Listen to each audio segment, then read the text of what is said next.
আমি বোৰ্ডত দুটা লেটাৰ লিখিছো,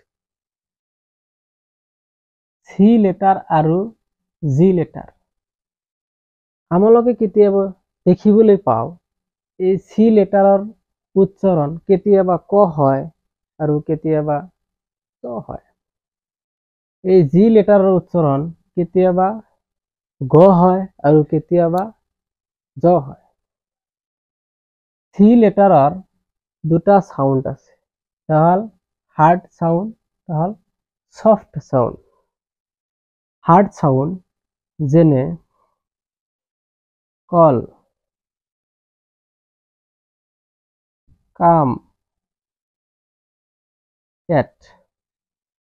যদি এই চি লেটাৰৰ পিছত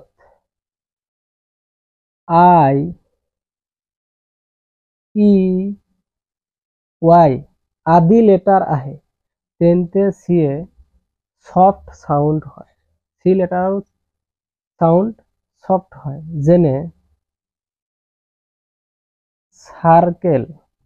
ইয়াত চি লেটাৰৰ পিছত আই হৈছে কাৰণে ইয়াত সফট সাউন্ড হৈছে সাৰ্কেল। সেৰিমনি,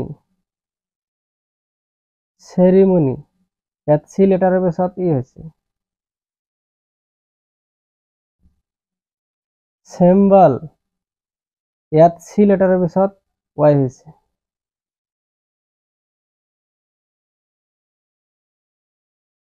সাইকেল, ইয়াত চি লেটাৰৰ পিছত ওয়াই হৈছে। একেদৰে জি লেটাৰৰ দুটা সাউন্ড আছে, যেনে হাৰ্ড সাউন্ড আৰু সফট সাউন্ড, যেনে গেম, গড, গড, গোল ইত্যাদি।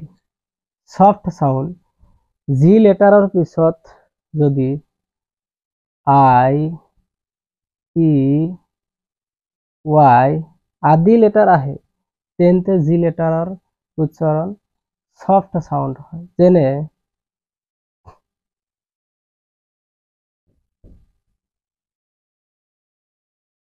জিৰাফ।